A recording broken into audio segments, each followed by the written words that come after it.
Olá, seja bem-vindo ao canal. Hoje nós vamos tratar de uma questão que deve ser uma das principais preocupações de um candidato antes mesmo de iniciar a campanha eleitoral, que é conhecer a que limite de gastos a sua campanha estará sujeita na eleição. Para a eleição municipal de 2020, nós temos os limites de gastos estabelecidos na Lei 9.504, na Lei das Eleições. Você encontra o link de acesso a esta lei aqui na descrição do vídeo. E os limites estão regulamentados pela resolução do TSE número 23.607 e o link também está aqui na descrição do vídeo. Vamos ver então como vão funcionar estes limites de gastos. Bem, em primeiro lugar, os limites serão diferentes para cada circunscrição, ou seja, para cada município, já que estamos diante de uma eleição municipal. Então, nós podemos ter municípios vizinhos com o mesmo eleitorado e com limites completamente diferentes. Então, é necessário conhecer o limite de gastos aplicável àquele município para a candidatura a prefeito e para a candidatura a vereador.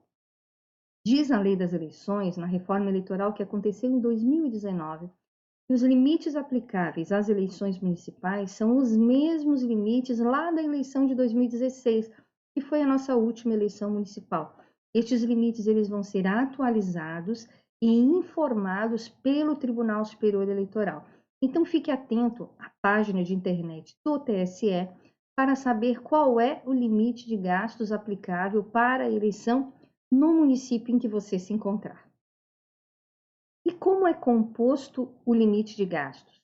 Bem, o limite de gastos é composto naturalmente pelo total dos gastos de campanha contratados. Veja, não é pelo total de gastos de campanha pagos, porque nós podemos ter uma situação de dívidas de campanha.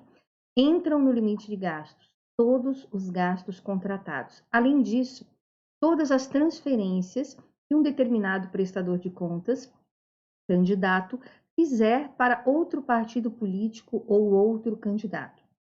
A lei, a reforma eleitoral de 2019, ela trouxe a esse respeito uma novidade, ao dizer que são computados no limite de gastos não todas as transferências que um candidato faz para o seu partido político. Nesta hipótese, quando o candidato transfere recursos ao seu partido político, entra no seu limite de gastos apenas a diferença entre o que ele houver transferido em relação ao que o partido político houver feito de despesas realizadas a seu favor. É muito comum que partidos políticos façam despesas que beneficiam os seus candidatos, como, por exemplo, a contratação de material publicitário, de produção de propaganda eleitoral, dentre outros gastos. Sempre que o partido político assim fizer, ele deve fazer a correspondente doação estimável em dinheiro, ou seja, em bens ou serviços para o candidato. E isto figura na prestação de contas do candidato. Pode acontecer, na hora do recebimento destes recursos, de haver a cômputo correto destes valores e considerar-se inadvertidamente no limite de gastos. E não. Na verdade, se o candidato fez uma transferência de recursos ao partido político e foi beneficiado pelo partido político em alguma transferência de recursos estimáveis em dinheiro relativos a despesas que o partido político fez a seu favor, é apenas a diferença que vai ser considerada no limite de gastos. Esta é uma novidade para a eleição municipal de 2020 e foi aprovada na Lei das Eleições pela Reforma Eleitoral de 2019. Além disso, entram no limite de gastos, além dos gastos contratados, das transferências feitas a outros candidatos e partidos políticos, já considerado que em relação à transferência feita para o próprio partido político do candidato, ele deve computar apenas a diferença entre aquilo que recebeu e que repassou, entram também as doações estimáveis em dinheiro, ou seja, todas as doações que um candidato receber em bens ou serviços devem ser consideradas no seu limite de gastos, porque de fato são gastos realizados em favor da sua campanha, ou seja, eles devem afetar a sua candidatura. Aquela campanha teve aquele custo, independentemente de que o candidato fez ou não diretamente estas despesas. Qual é o impacto desta novidade de considerar-se que são computados no limite de gastos do candidato só as transferências que o candidato fizer a seu partido político no valor que for superior às despesas realizadas pelo partido em seu favor. Bem, o que nós temos aqui novamente é um mecanismo legislativo que eleva o limite de gastos de forma artificial. Então, como não serão consideradas a íntegra de todas as transferências realizadas em favor do partido político ao qual está filiado o candidato, mas apenas a diferença, este valor não sendo computado no limite de gastos, ele abre margem para que outros gastos possam ser contratados e o limite de gastos fica artificialmente menor. Poderia surgir uma dúvida: esta mesma regra ela se aplica caso a transferência ocorra para a coligação partidária? Bem, o meu entendimento é de que não, porque a lei neste ponto ela é restrita. Ela refere-se exclusivamente à transferência de recursos realizada em prol do partido do candidato. E a coligação, embora possua todas as prerrogativas e os deveres também de um partido político na campanha eleitoral, para fins de financiamento de campanha não funciona assim. Para fins de financiamento de campanha, o partido político, ainda que coligado, ele opera isoladamente, razão pela qual seria perigoso interpretar que para o cômputo do limite de gastos também deveriam ser excluídas as transferências financeiras efetuadas em favor do candidato de um partido coligado, para efeito daquele cálculo da diferença em relação ao que eventualmente o candidato houvesse feito de transferências a esse mesmo partido. Então, não. Esta disposição legislativa é específica e relacionada ao partido político ao qual está afiliado o candidato. Mas quais são os principais problemas na definição do limite de gastos que hoje nós temos e que teremos na eleição municipal de 2020? Bem, o problema mais grave que eu verifico é no sentido de que nós estamos transportando os limites de gastos que vigoraram na eleição de 2016 com todos os seus problemas. Eu explico.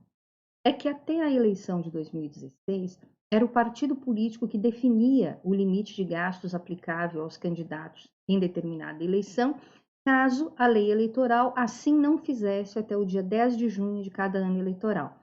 Desde que esse dispositivo passou a vigorar, nunca houve a aprovação de uma lei que até 10 de junho do ano eleitoral fixasse o limite de gastos, ou seja, coube aos partidos políticos em todas estas eleições estabelecerem limites. Não há problemas relativos a quem estabelece, desde que parâmetros muito objetivos e rígidos houvessem sido observados. Mas como a lei não dispunha sobre critério algum, o que ocorreu durante todos esses anos é que os partidos políticos estabeleceram limites, por vezes, muito diferenciados em relação às candidaturas e aos municípios. Então, nós poderíamos ter, por exemplo, em uma determinada eleição, um candidato a vereador com um limite de R$ 1 milhão, ao lado de outro vereador concorrendo na mesma eleição, filiado a outro partido, cujo partido político houvesse estabelecido um limite mínimo de R$ 10 mil, por exemplo. E se mais não fosse, teríamos ainda a situação, convivemos com ela cotidianamente nas eleições anteriores, a 2016, poderíamos ter municípios vizinhos com o mesmo eleitorado, com as mesmas circunstâncias e com limites de gastos completamente diferentes. O que fez a eleição de 2016? A aprovação da lei eleitoral, da reforma eleitoral da época, da reforma eleitoral de 2015, estabeleceu que os limites seriam estabelecidos por lei e teriam por parâmetro os últimos limites de gastos vigentes e deveriam ser considerados os maiores limites aplicados para o cargo na última eleição, deles deduzindo-se 30%.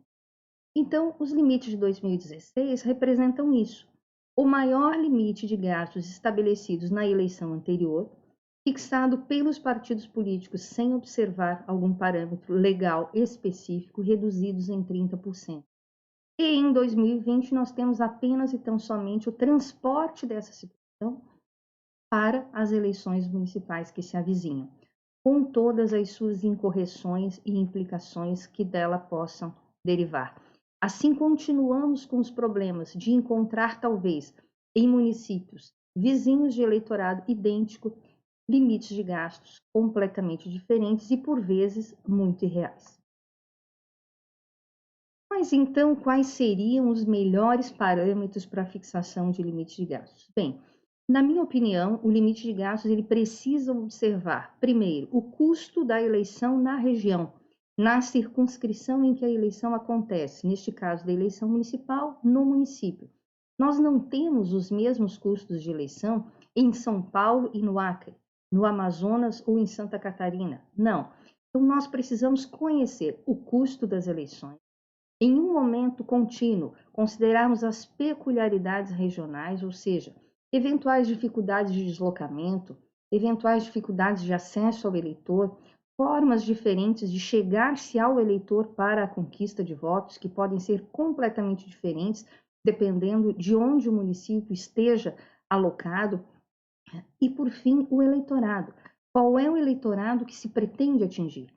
Certamente nós vamos poder traçar parâmetros em relação ao quantitativo de eleitores e ao custo da eleição. Então, critérios objetivos deveriam e devem, no futuro, nortear os limites de gastos e esperamos, sinceramente, que o Congresso Nacional trabalhe nesse sentido, de parâmetros técnicos, científicos e objetivos de fixação do limite de gastos. Mas, uma vez estabelecido o limite de gastos, e aí vai estar vigorando na eleição municipal de 2020, o que acontece se houver o descumprimento destes limites? Bom, se houver o descumprimento, nós estaremos diante de multa de 100% do valor do excesso, que precisará ser recolhida em 5 dias úteis da intimação da decisão judicial.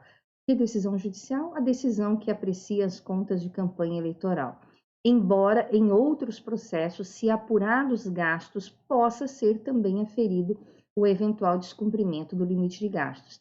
Mas, em regra, a apuração do eventual descumprimento do limite de gastos acontece no processo de prestação de contas de campanha eleitoral. E é possível ainda que o candidato venha a responder por abuso de poder econômico e outras sanções. É claro que uma conclusão nesse sentido depende da gravidade da infração, do montante da infração, o quanto aquela infração impacta na campanha eleitoral. Obrigada por ter acompanhado até aqui. Inscreva-se no canal, acione as notificações para que você seja informado dos próximos vídeos. Siga-me também nos meus canais profissionais no Facebook e no Instagram. Obrigada!